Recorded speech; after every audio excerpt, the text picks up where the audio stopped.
का बच्चों को स्कूल से छुट्टी के वक्त घर लेकर आ रही थी, पर उसकी आंखों में आंसू थे। अब क्या करूं? बच्चों की फीस अगले 15 दिन तक नहीं भरी तो बच्चों का नाम स्कूल से काट देंगे। 6 महीने की फीस कहां से लाऊंगी? मुझे कुछ समझ नहीं आ रहा। मम्मी, बर्गर खाना है, बर्गर लेकर दो ना। मम्मी, मुझे भी बर्गर खाना है। भैया, बर्गर कितने का दिया? 10 रुपए का आलू टिक्की और पनीर लगाकर 15 रुपए का है। 10 रुपए वाले 2 दे दो भैया। ये बर्गर बनाना कितना आसान है, अगर इसमें सब्जियां अच्छी लगाकर दो तो। ये लो आपके बर्गर। मम्मी, मुझे पनीर वाला खाना था। भैया, ये लो 5 रुपए और पनीर लगा दो। बस इतना सा टुकड़ा पनीर का, इसके 5 रुपए। ऐसे तो तुम ग्राहकों को लूट रहे हो। बहन जी, 15 रुपए में अब इतना ही पनीर मिलेगा। हमें भी तो बचत करनी होती है। अगर एक ही बर्गर पर ढेर पनीर लगा दिया तो फिर हमने दुकान चला ली, और इतना ही कम लग रहा है तो खुद घर पर क्यों नहीं बना लेते बर्गर? बर्गर वाले की ये बात राधिका के मन में घर कर गई और उसके मन में विचार आया, अगर मैं बर्गर का काम खोल लूं तो मेरे पास भी इतने पैसे हो जाएंगे कि मैं भी घर के खर्चों में हरीश की मदद कर सकूंगी। और फिर बर्गर बनाना तो बहुत ही आसान है। घर जाकर माजी और हरीश से इस बारे में बात करती हूँ।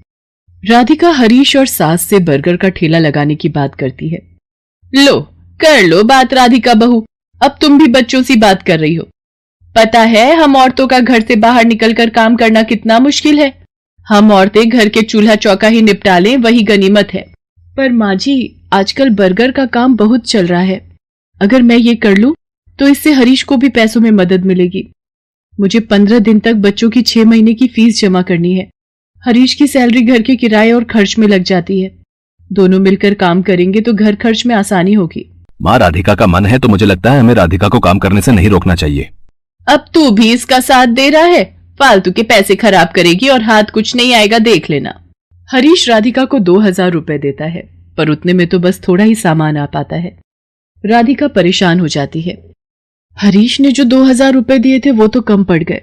अभी तो ठेले वाले को एक दिन के 200 रुपए और गैस सिलेंडर आएगा 500 का। अभी और खर्चा करना बाकी है। मुझे कुछ काम उधार उठाकर करना होगा। बर्गर का ठेला लगाने के लिए राधिका को उधार में सामान लेना पड़ा। राधिका ने बर्गर का ठेला लगाना शुरू कर दिया, पर अभी नया नया काम था तो ग्राहक कम आ रहे थे। राधिका शाम के वक्त बर्गर का ठेला लगाती थी, पर जैसा उसने सोचा था वैसा बिल्कुल भी नहीं हुआ। मैंने सोचा था बर्गर बिक जाएंगे तो मेरी थोड़ी कमाई हो जाएगी, पर यहाँ पर तो एक भी बर्गर नहीं बिका। पता नहीं मेरी कमाई कैसे होगी। अगर कुछ दिन तक ऐसे ही चला तो माँ जी और हरीश मुझे इस काम के लिए मना कर देंगे। बहुत हिम्मत करके मैंने ये काम शुरू किया था। राधिका अभी ये सोच ही रही थी, तभी वहां एक गरीब औरत अपने 2 बच्चों के साथ आती है। दीदी, बहुत भूख लगी है, मेरे बच्चे 2 दिन से भूखे हैं। अरे, तुमने 2 दिन से कुछ नहीं खाया? रुको, मैं अभी तुम तीनों को एक एक बर्गर देती हूँ। शुक्रिया दीदी, आज तुमने हमारा पेट भरा है, और जो भूखों का पेट भरता है भगवान उसे कभी भूखा नहीं रहने देते। तुम्हें जब भी भूख लगे तुम मेरे ठेले पर बेझिझक आ जाया करो, और यहाँ पर तुम अपने बच्चों के साथ अपनी भूख मिटा सकती हो। वो गरीब औरत अपने बच्चों को लेकर खुशी खुशी वहां से चली जाती है। राधिका घर आ जाती है, पर उस दिन उसकी कमाई नहीं हुई थी। ये देखकर उसकी सास गुस्सा करने लगती है। लो, मैंने तो पहले ही मना किया था कि ये चोचले पालने की जरूरत नहीं है। पिछले 3 दिन से मुश्किल से 100 रुपए कमाकर घर आ रही है और सामान लगा लेती है 2 से 3 हजार रुपए का रोजाना का। अब रोटी सब्जी तो बनेगी नहीं। हम सब ये बर्गर खाकर पेट भर लेते हैं। क्यों, अब तो तू खुश है ना अपना नुकसान करके? माँ जी, मैं कोशिश कर रही हूँ ना, और मुझे विश्वास है एक दिन मुझे अपने काम में सफलता जरूर मिलेगी। राधिका अगले दिन ठेले वाले से ठेला किराए पर लेने के लिए जाती है तो वो उसे मना कर देता है। देखो बहन जी, मैं पिछले 4 दिन से तुम्हें उधार पर ठेला दे रहा हूँ है। 200 रुपए रोज का किराया है, बस आज के लिए और उधार दे रहा हूँ। अगर तुमने कल सुबह तक मेरे ठेले के किराए के 1000 रुपए नहीं दिए तो मैं किराए पर तुम्हें ठेला नहीं दूंगा। अब क्या करूं? हरीश से मांगूंगी तो वो मुझे इस काम को बंद करने के लिए कह देंगे, और माँ जी तो पहले ही मेरे काम के खिलाफ हैं। पर मुझे अपने बच्चों के लिए पैसे जोड़ने हैं। हे भगवान, मेरी मदद करो। राधिका भगवान से प्रार्थना करती है कि उसके ठेले पर ग्राहक आ जाए। तभी नमस्ते जी, मैं पीछे वाली गली में बर्गर की एक दुकान चलाता हूँ। यहाँ से गुजरते हुए 2 दिन पहले मैंने आपको ये बर्गर का ठेला लगाते हुए देखा था।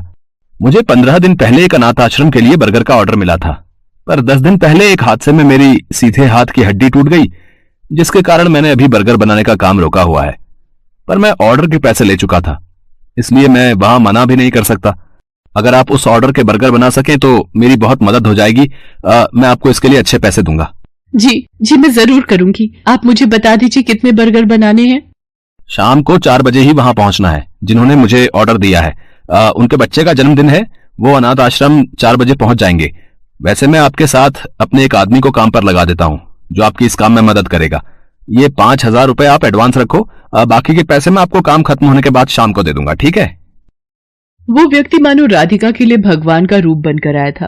राधिका की सारी परेशानियां दूर हो जाती हैं। वो अपने उधार के पैसे भी चुका देती है और बच्चों के स्कूल की फीस भी जमा कर देती है। उस व्यक्ति को राधिका का काम इतना पसंद आता है कि वो राधिका के साथ पार्टनरशिप में काम करने लगता है। राधिका अब एक बर्गर की दुकान चलाती थी। राधिका की मेहनत और हिम्मत देखकर उसकी सास और हरीश बहुत खुश थे।